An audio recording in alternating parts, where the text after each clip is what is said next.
Mic number 4 میں کوئی خاتون ہوں نان مسلم تو سوال کریں. Assalamu alaikum to all of you. My name is Maya Sasani. I am staying at Vashi, Navi Mumbai. And my question is, why respected prophets and spiritual scripts were sent to Mid-Asia and nearby Europe, and why not to India? بہن کا سوال ہے کہ prophets mid Asia میں بھیجے گئے ہیں، Europe میں بھیجے گئے، دیگر ممالک میں بھیجے گئے، انڈیا میں کیوں نہیں بھیجے گئے؟ انڈیا میں کیوں نہیں؟ قرآن مجید میں صاف طور پہ لکھا ہے، صاف طور پہ سورہ رعد میں سورہ نمبر 13 آیت نمبر 7 میں وَلِكُلِّ قَوْمٍ ہاد، ہم نے ہر قوم میں ہدایت دینے والا بھیجا ہے. صاف طور پہ لکھا ہے کہ اللہ سبحانہ و تعالیٰ نے ہر قوم میں پیغمبر بھیجا. اور حدیث میں آتا ہے کہ محمد صلی اللہ علیہ وسلم فرماتے کہ اللہ سبحانہ و تعالیٰ نے ساری دنیا میں 1,24,000 پیغمبر بھیجے، لیکن نام سے ذکر قرآن مجید میں صرف 25 کا ہے. نام سے ذکر قرآن مجید میں صرف 25 کا ہے، لیکن قرآن مجید میں اللہ تعالیٰ فرماتے سورہ نساء سورہ نمبر 4 آیت نمبر 164 میں کہ کچھ پیغمبر کے بارے میں ہم ذکر کرتے ہیں، کچھ پیغمبر کے بارے میں نہیں.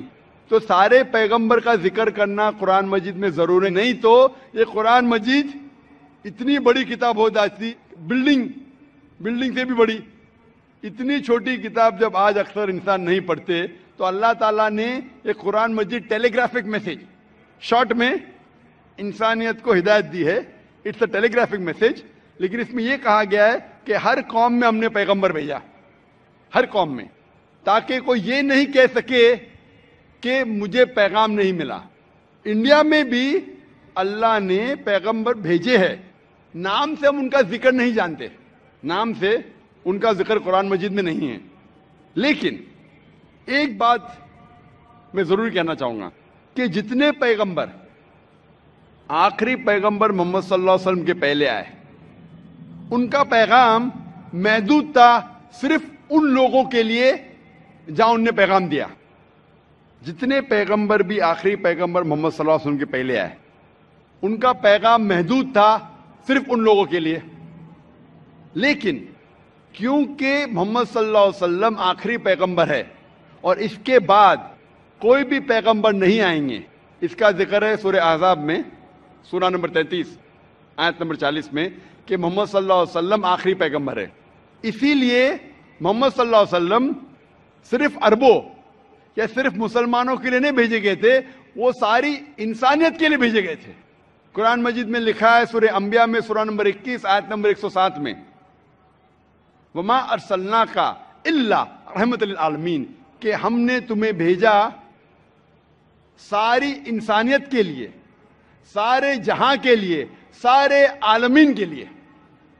کیونکہ محمد صلی اللہ علیہ وسلم آخری پیغمبر تھے، ان کے بعد کوئی پیغمبر نہیں آئے گا، اسی لیے وہ صرف مسلم یا مسلمان یا عربوں کے لیے نہیں، سارے انسانیت کے لیے بھیجے گئے تھے. اور قرآن مجید کے پہلے کئی پیغام آئے، کئی وحی آئے. جتنے پیغام اللہ کی طرف سے آئے قرآن مجید کے پہلے، وہ صرف محدود تھے چند لوگوں کے لیے. لیکن کیونکہ قرآن مجید اللہ کا آخری کلام ہے، وہ صرف عربوں یا مسلمانوں کے لیے نازل نہیں کیا گیا تھا، وہ سارے انسانیت کے لیے نازل کیا گیا ہے.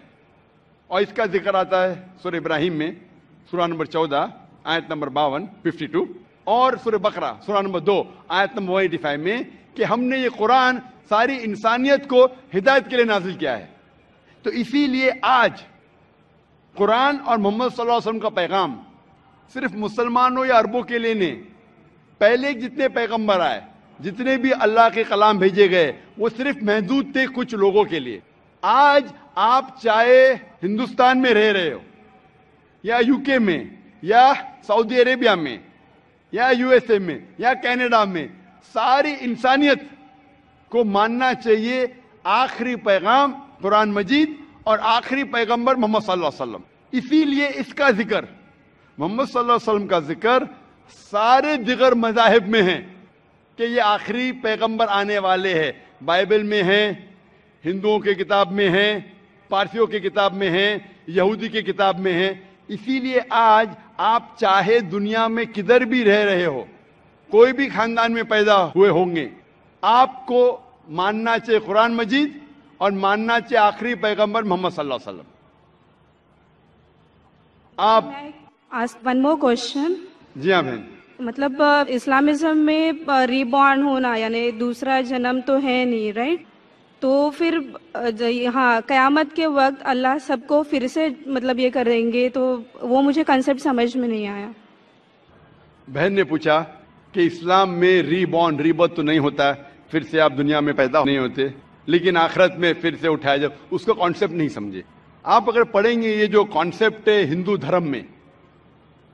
دھرم میں جو ریبت کا, یہ کانسیپٹ کچھ کتابوں میں ہے, لیکن اونچی کتاب اگر آپ پڑھیں گے Veda, the cycle of birth and rebirth is called samskara. Sanskrit میں اسے کہتے سمسکارا. یہ ہندو ودوانوں نے, پنڈتوں نے اس کا ذکر کیا, لیکن اس کا ذکر وید میں کہیں نہیں آتا ہے. وید میں کہا گیا ہے پنرجنم.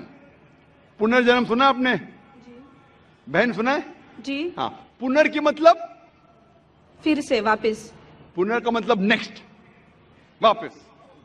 ٹھیک ہے, مان گیا. پنر مطلب نیکسٹ, اگلا, واپس. جنم مطلب لائف, جنم مطلب زندگی, پھر سے زندگی, واپس زندگی. اس سے اسلام کو کوئی حرج نہیں. اسلام بھی اس میں مانتا ہے. اسلام میں بھی اللہ تعالیٰ فرماتے سورہ بقرہ میں کہ اللہ تعالیٰ نے آپ کو زندگی دی, پھر موت دی, پھر سے زندگی دی. یعنی اسلام میں بھی ہم مانتے کہ ہمارا پنرجنم ہوگا, لیکن ایک بار, وہ آخرت میں.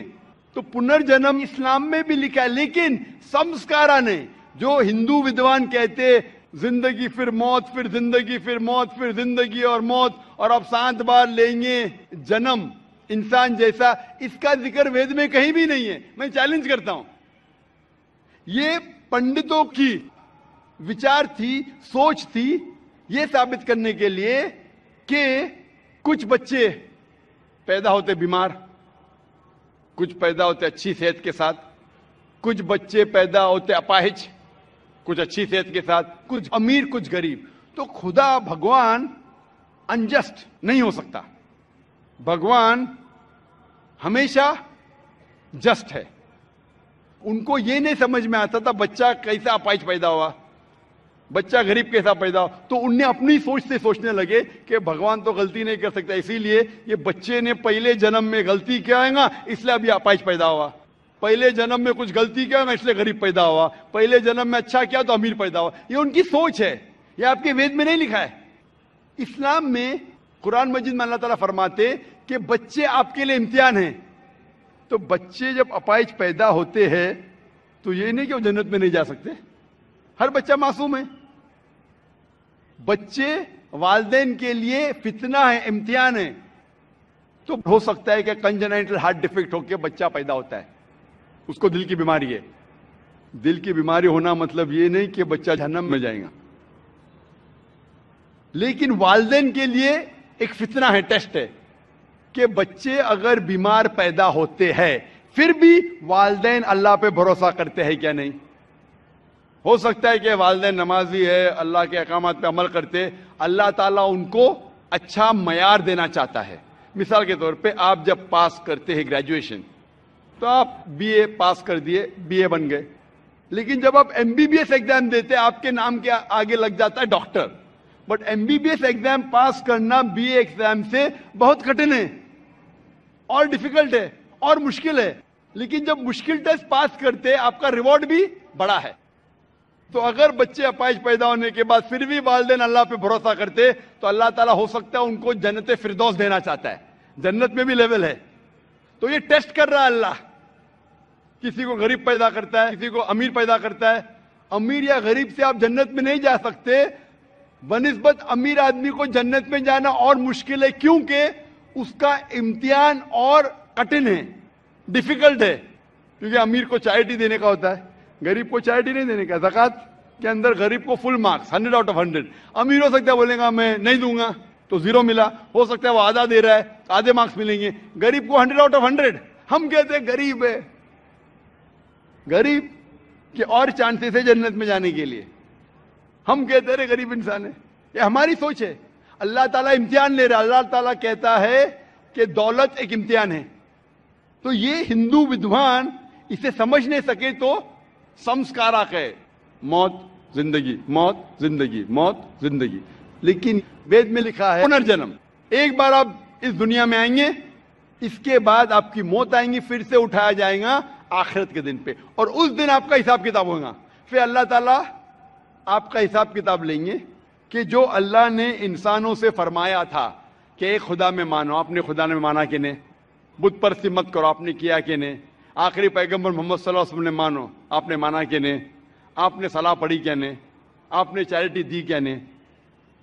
آپ نے روزہ رکھا کہ نہیں؟ تو یہ اللہ تعالیٰ حساب کتاب کرنے کے بعد آپ کو گریس مارک بھی دے سکتے. اس کے بعد پھر فیصلہ کریں گے کہ آپ اس امتحان میں سفل ہوئے کیا نہیں. سفل ہوں گے تو جائیں گے سورگ میں، جنت میں. اگر سفلتا نہیں پائیں گے تو آپ نرک میں جائیں گے، جہنم میں جائیں گے. تو یہ آپ کے اوپر اللہ تعالیٰ نے چھوڑا ہے کہ اگر ہدایت دینے کے بعد، آپ کو صحیح چیز بتانے کے بعد آپ اللہ کے احکامات پہ عمل کرتے ہیں کیا نہیں.